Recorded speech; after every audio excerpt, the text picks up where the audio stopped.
If your vacation budget is already sweating just thinking about parking fees and attraction tickets, don't worry. Today's video is proof that the Smokies still believe in free fun. Actual free, no wristbands, no starting at prices, and no cost to you at all. Welcome to Bear Facts, where we explore the Smoky Mountains one bear fact at a time. Today we're going to cover 20 things you can do in Gatlinburg and Pigeon Forge. The kinds of activities that don't require reservations, time slots, or signing a waiver. These are easy stops you can mix between attractions or an entire afternoon where your wallet stays zipped while you're allowed to feel like it's a real vacation still. Comfortable shoes are highly recommended. Just a side note, for this video we decided to skip locations inside the national park since they are technically no longer free, as there has been implemented the parking tag situation. And while you still can walk in, it's not practical for most visitors to go do that without a vehicle. But stay tuned, we will be covering a Smoky Mountain National Park feature in the future months where we'll talk about things you can do from your car for 15 minutes or less and not have to pay. So let's get started. We're going to start our freebie tour in Gatlinburg. Our first place we're going to stop is the Gatlinburg Visitor Center. And inside the Visitor Center, you can pick up complimentary maps, brochures, and local information to help you plan your route without guessing or wandering aimlessly.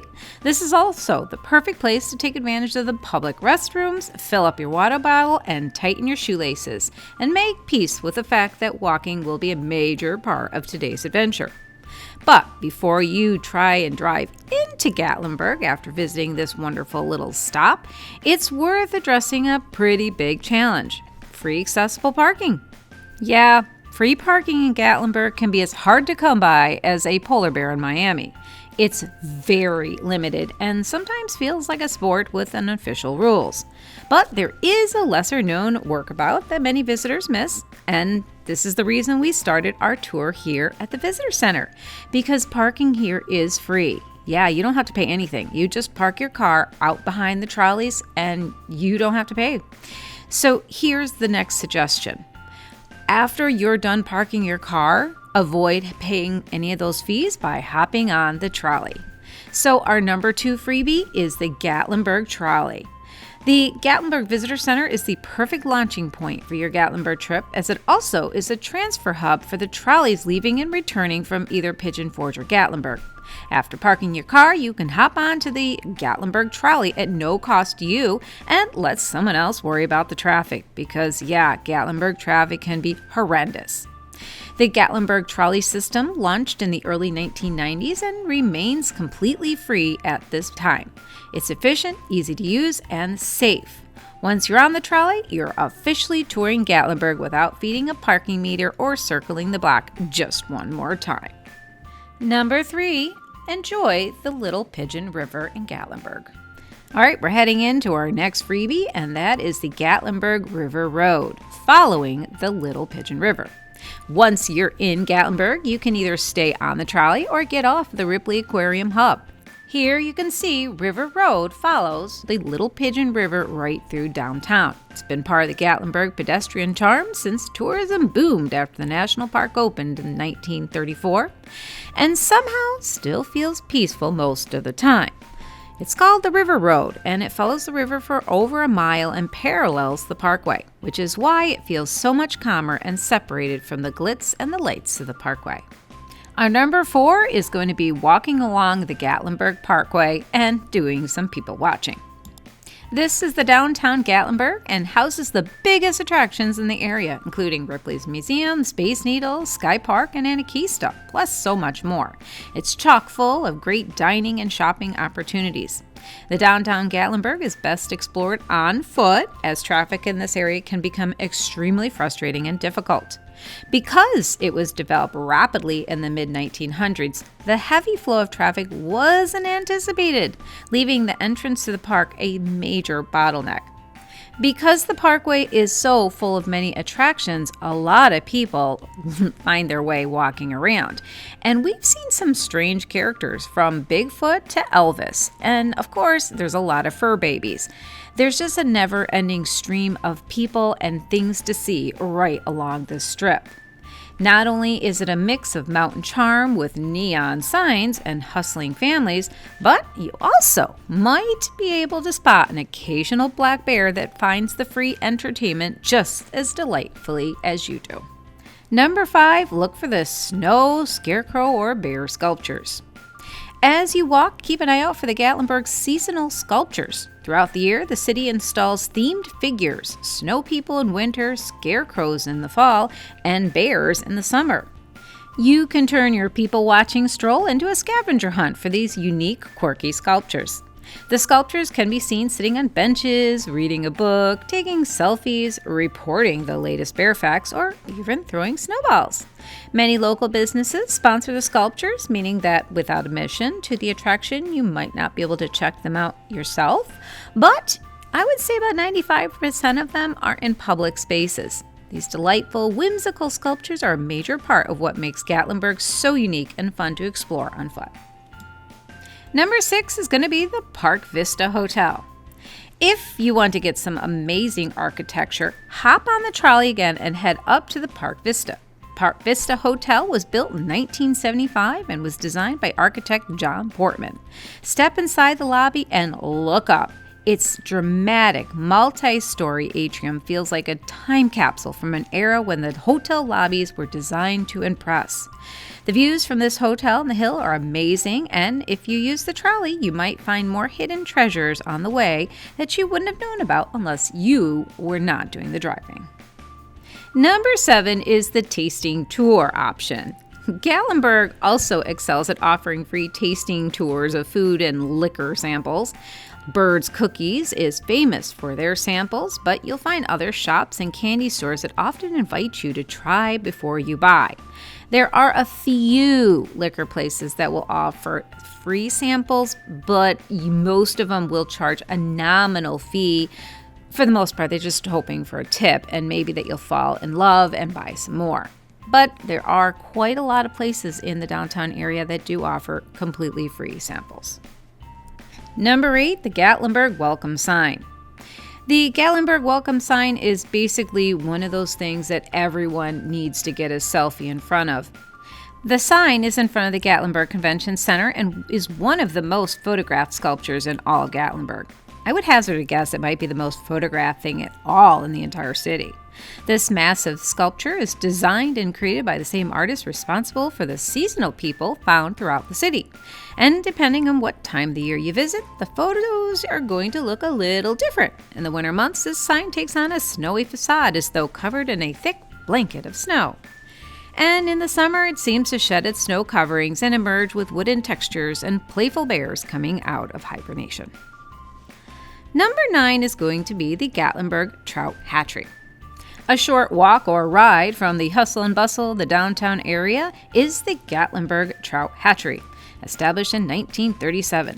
It supplies trout to streams throughout all of Gatlinburg and is one of the few hatcheries in the country whose sole purpose is to stock local streams in just one city.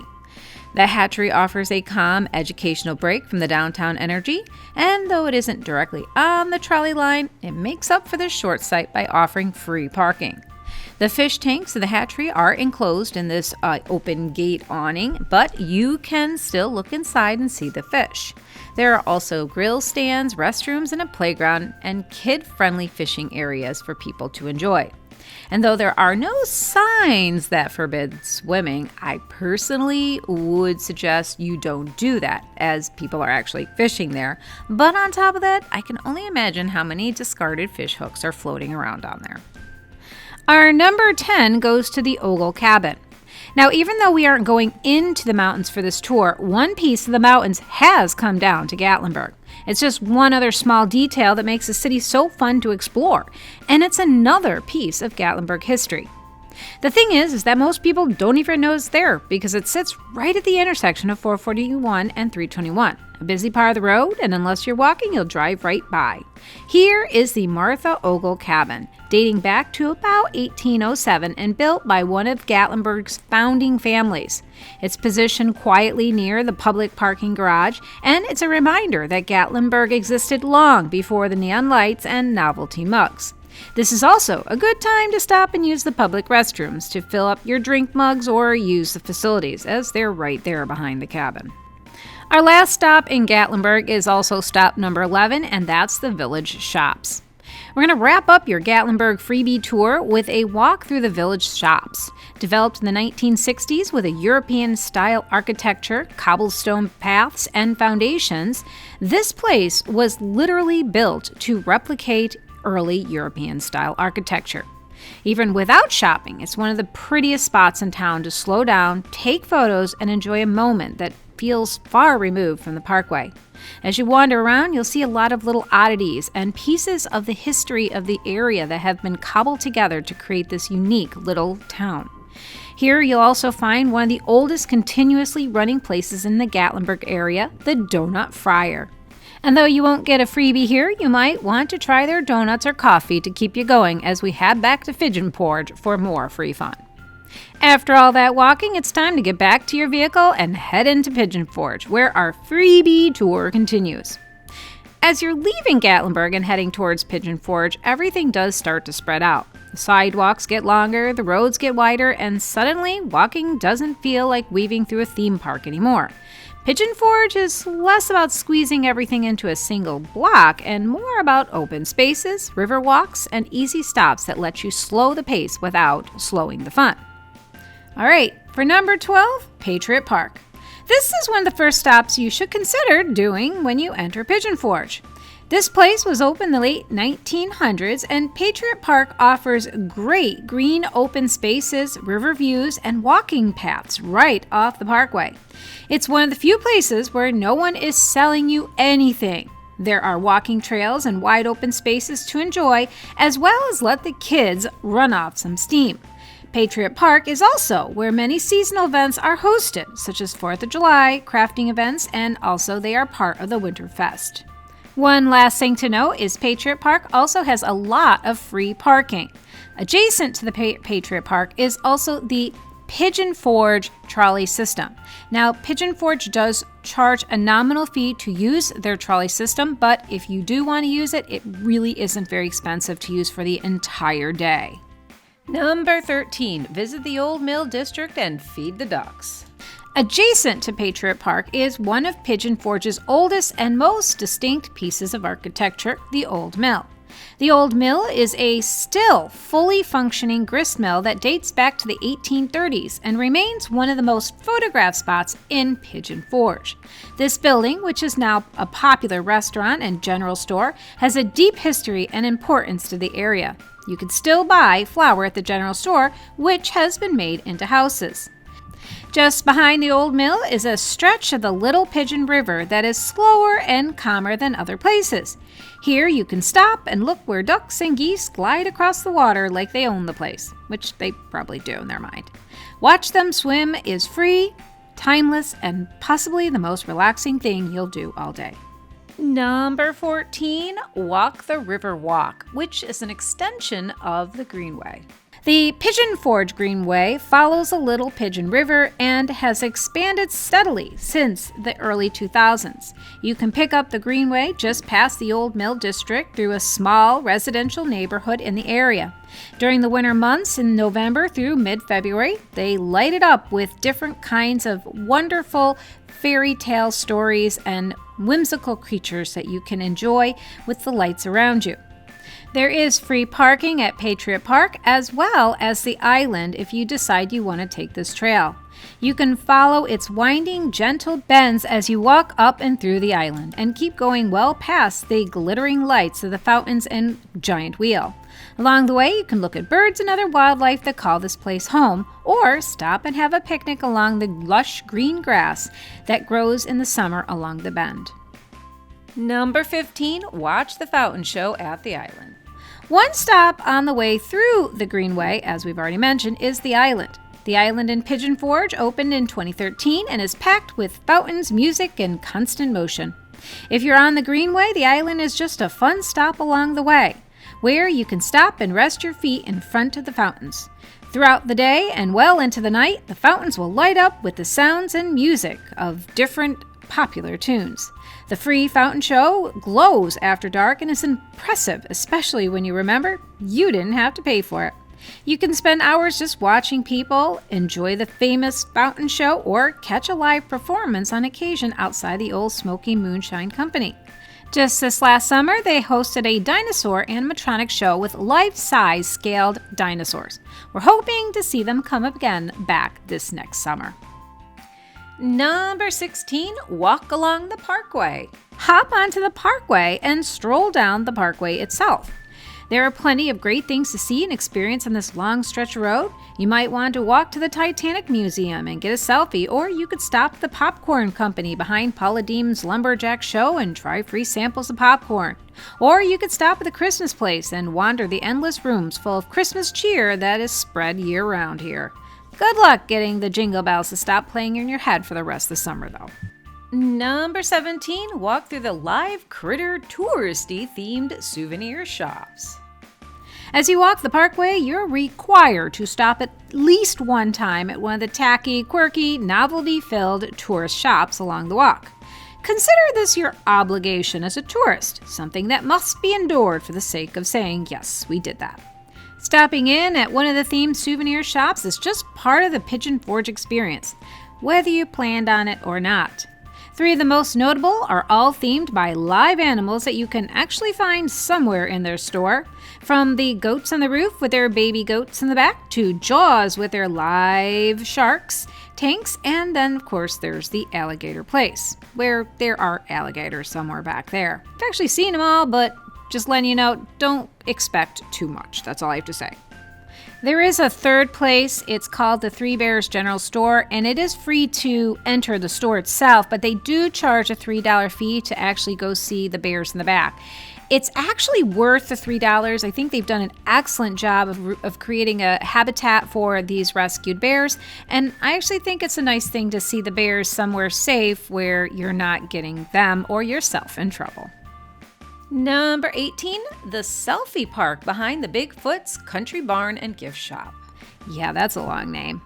One of the last places on our list is a surprising little souvenir shop that we recently just discovered. Inside the Big Bear's Country Barn and Gift Shop, you'll find all types of souvenirs, shirts, keychains, fun home decor, and other Smoky Mountain-inspired treasures. But if you keep moving to the back of the store, you'll also discover a free outdoor selfie park out back. It's playful, slightly ridiculous, and one of the few places where the blurry photos might actually feel more appropriate. This park has all the things that make the Smoky Mountain what they are: charming, a little goofy, and full of simple moments that stick with you. All right, I have 2 more left that I'm going to go through, and these ones are kind of off the wall a little bit, but I feel that they're just as important as all the others and just as free. Number 19, risk life and limb to drive the back roads of Gatlinburg or Pigeon Forge. When I say risk life and limb to drive the back roads of Gatlinburg or Pigeon Forge, this is no joke. The back roads in the Smoky Mountain cities are a thing of absolute beauty and terror. These mountain roads are narrow, steep, and so twisty that a pretzel would get confused. To be honest, many mountain goats would balk at trying to climb some of those roads. But in the end, the reward might be worth the effort. There are some spectacular views, amazing looking cabins, and exciting vistas around each corner. And though the mountains feel that guardrails are optional, if you take your time and don't rush, you might get an adventure you never thought you would, for free. All right, number 20. Yeah, I know we said we wouldn't visit the park, but this is a must-do. Number 20 is get a photo in front of the Smoky Mountain National Park sign. I felt like this was just one thing that I just had to make sure you do. Even though you do have to pay for parking in the park, there is still that little 15-minute rule. So take advantage of this and drive to the sign and get out. Take a photo and tell everyone you've been there. Because You have. You've been to the Smoky Mountains now, and you've seen some of the best of everything there was for free. I hope this video helped you plan your visit to the Smoky Mountains. If you've learned anything or any other fun, quirky places, please let us know in the comments. We'd love to hear about them. As always, you're getting an honest review from our personal experiences, but facts and things change, so please keep us in the loop if you learn anything new and want to share your experiences in the comments. Thanks again for visiting us at Bear Facts of the Smoky Mountains. Please click that like button and subscribe to our channel.